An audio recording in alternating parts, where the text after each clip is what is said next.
ilaahay baa mahad iska leh marka hore oo caawina kulmiyey oo fursaddan qaaligaana siiyey waan idinkaga mahadcelinayaa juhdiga aad soo gelisay inaan is aragno iyadoo dee dalku kala xiran yahay oo qof walba meeshiisa uu joogo oo restriction uu jiro cudurkan safmareenka ah ee COVID-19 dartiis waxaa caado ahaan jirta markaan imaado magaaladan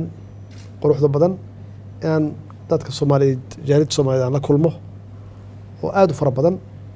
laakiin waxaa noo diiday cudurkan safmareenka ah oo ay tahay in la kala fogaado iyo dalkan taxadarka badan ee uu geliyey inaan la isqaadsiin cudurkaas mar kale waa idinkaga mahadceliyey runtii kulankan marka xigta ciid wanaagsan ciid mubaarak kulla caam wa antum bikhayr ciidan waxaan rajeynayaa ciideeda kale inaan ku gaarno ilaahay idankiis nabad iyo caafimaad iyo horumar inaan ku gaarno ciidan inay noqoto ciidul fitr oo loo baahan yahay inaan ku ciidno farxad asxaabaheena qaraabada kulli lagula ciido farxad dadka tabarta daaran ee masaakiinta ah oo aanan ciidi karin in laga farxiyo marka waxaan leeyahay hambalyo idinka iyo guud ahaan ummadda Soomaaliyeed meel kasta ay joogaanba xaqiiqatan waxa weeye inaad is abaabusheen oo guddiyo aad samaysateen oo halkan 6,000 ee ardada Soomaaliyeed joogta ay nidaamsan tahay oo jaamacad walbaba ay leedahay guddiyo u gaar ah iyo guddoomiye kadibna aad dalad leedihiin runtii waa wax aad iyo aad u wanaagsan macnaheedu waxa weeye waxaad tihiin organize dad nidaamsan oo abaabulan oo organized ayaa tihiin wixii wanaagsan waa wanaagsan yihiin laakiin waxaad u abaabulan tihiin hadday wax dhacaan in la iska warqabo oo la is caawiyo oo la is og yahay iyo sida uu guddoomiyaha sheegay in wax dadka u wada wanaagsan oo dan guuda laga shaqeeyo badqabka ardada laga shaqeeyo in la helo scholarships laga shaqeeyo in safaaradda iyo dowladda lala shaqeeyo waxaasoo dhan runtii waa wax wanaagsan waxayna ku timid wanaaggeena iyo ilbaxnimadeenna waxay dadku markay ay dad horumarsan yihiin waxaa kow ah inay is abaabulaan oo ay yeeshaan madax cid aan madax lahayn haddii ummad jirta ma aha marka waxa weeye waa qayb ka mid a kala dambeynta iyo nidaamka dadka ay ku wada joogaan ayna isku caawiyaan wax alla wixii dhib ay uga hortagaan wax alla wixii wanaag ahna ay maxaan ku raahdaa ku qaybsadaan marka runtii taasi waa idinkugu hambalyeenayaa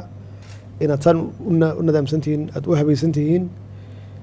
marka in laydinku daydo ayaad runtii mudan tihiin waa saa sheegteen dalku runtii horumar yuu sameeyey inkastoo dee muddo dheer dalku uu dhibaato ku jiray waqti badan u baahan yahay inuu ka soo kabto maxaa yeelay dalku burburkii kadib wuxuu soo maray marxalado iyo duruufo adagu soo maray welina waxaan ku jirnaa kasoo kabasho intii burburka ama dowlad la-aanta la ahaa ama dowladdu daciif ahayd oo systemkeenna dowliga ahaa uu aad iyo aad runtii u nuglaa ama u jilicsanaa waqtigay qaadanaysaa in dalkeenu uu meeshii uu joogi jiray iyo meel ka fiican waqti dheer iyay u baahan tahay iyo shaqo badan iyay u baahan tahay waxay u baahan tahay daacadnimo fara badan iyay u baahan tahay iyo qof walbaba inuu maxaan ku rahdaa isxilqaamo oo meeshiisa wuxuu ka qaban kara ka qabto sidaad ogtihiin Soomaaliya 3 ciladood ama caqabado yaa haysta saddexdaas caqabadana idinkaa runtii daawo ah maxaa yeelay dhalinyarana waa tihiin oo waxa weeye dhalinyaradu moogtahay waa fikirkooda iyo qulubtooda isla socdaan waa nadiif waxay u istaagaanna si daacada ayay u qabtaan dad wax bartayna waa tihiinoo runtii hadda u diyaar garoobay inaad dalkiina dib ugu soo noqotaan oo aad qayb ka ahaataan ama ka noqotaan dib u dhiskiis. saddexdaas caqabadood mid waxa weeye qabyaaladdu waa dhaqan Soomaali, dhaqankaasna dowladnimadu ma gasho,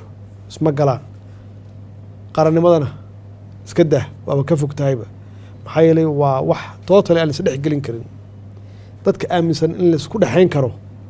sax ma aha, maxaa yeele horumar waxaa keena dad isu tegey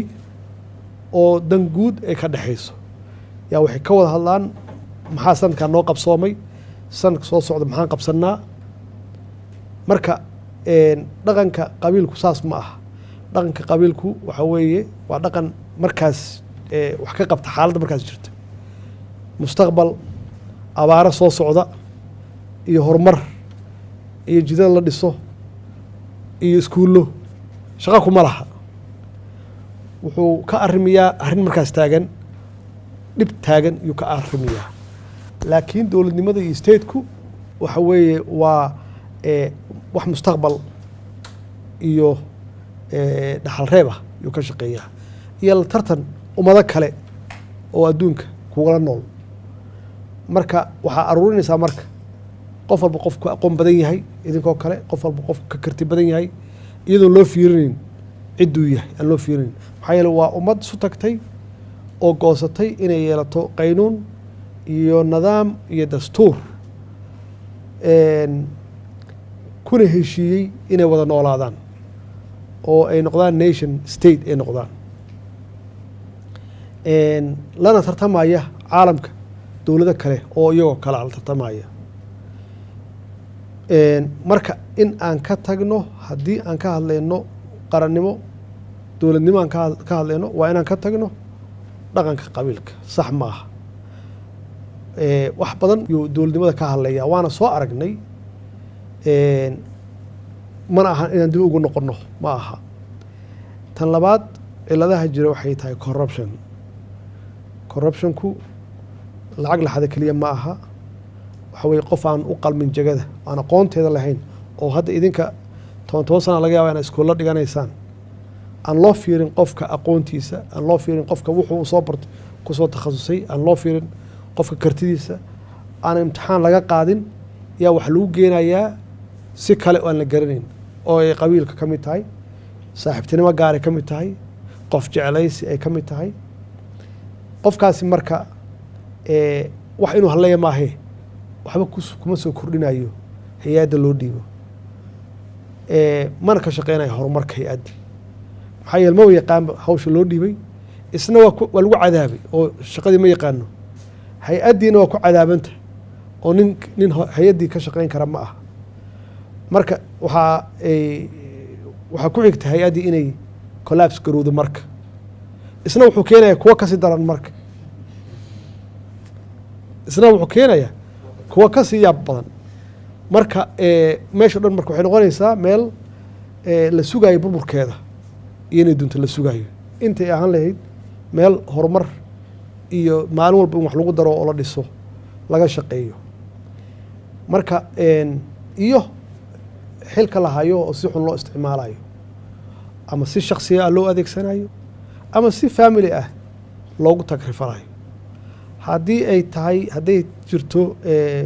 maaliyad iyo resource yaalana, qofka siduu rabo uu ka yeelayo, oo marnaba uusan u arkeynin in hantidan ummadda o dhan ay ka dhexayso ay ammaana ku tahay. tan saddexaad waa fargelin shisheeye, oo haddii waddan walba oo bura oo dadkiisu ay kala tagaan, ku kala tagaan qabiil, lasoo dhex galo. adoo haddii gurigan uusan lahayn daaqado iyo albaab, cid walbaa soo gelaysa oo ka shaqaysanaysa. laakiin hadduu nidaam jiro, wada shaqeyni jirto, qof walba doorkiisa iyo mas-uuliyaddiisa lagu ixtiraamayo, uu nidaamkaas jira iyo dastuurka iyo qaynuunka u yaala la ixtiraamayo, oo ay dadku midaysan yihiin, oo mabaadi'da wadaniyadda ay ku xog badan tahay, ummaddaas lama soo dhexgelayo. laakiin haddaad dayacan tahay, waa lagu soo dhexgelayaa, waa laidin kala qaybinayaa, waa lagaa shaqaysanayaa waana lagu maamulayaa marka taasna annaga keliya maahee adduunyada jilicsan oo dhan dhibkaas waa wada qabaan kulligood inta shisheeye ay yimaadaan danay leeyihiin danahooda ay ka adeegtaan waxayna u isticmaalayaan kala qaybsanaanshaha idinka dhexdiinna ah haddii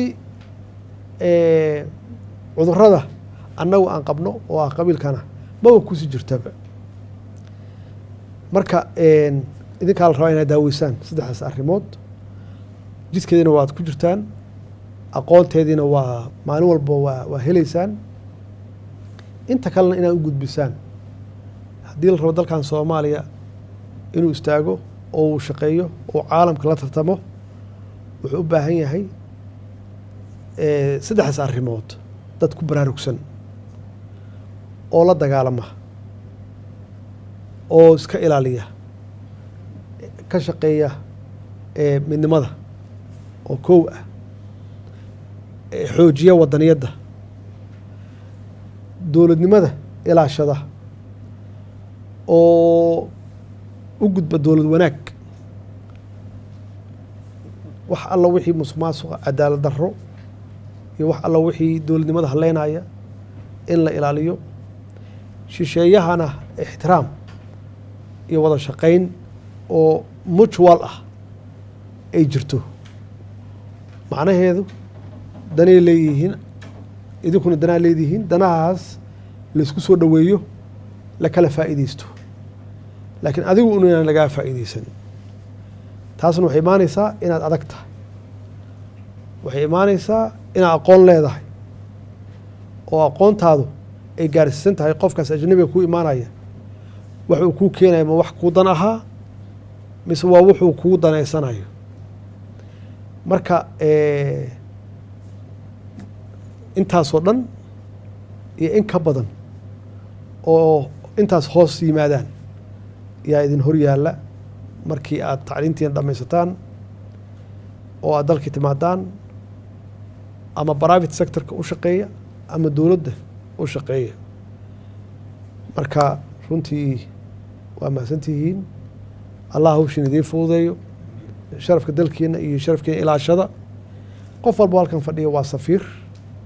dalkiisa matalaya wax yaroo xumaad haddaad samayso waa Soomaali hata qabiil hebel hata laguma dhahayo Soomaali ayaad magacaas yaa wadataa marka sharafkaas noo ilaaliya waana ogahay waana ku kalsoonahay inaad hore u ilaaliseen haddana aad ilaalinaysaan kow waxaa ka ah inaad keentaan marks aad u sarreeya bundooyin aad u sarreeya oo aydan seexan oo aad soo jeedaan oo number 1 aad noqotaan kalaasidaa dhigataan iyada nafteeda waa wax weyn waxaa leeyahay number 1 ninkaan agala Soomaaliga ah waa meesha ugu sahlan waay dalkaagina waxaad u tartay adigana naftaada aad ku sharaftay oo lagu tilmaamayo oo aadna wax ku baratay taas waxay u baahan tahay shaqo aad u far badan u baahan tahay waana waxa halkan u joogtaan ilaahay waxaan idinkaga rajeynayaa waxa rabtaan inuu ilaahay idin fududeeyo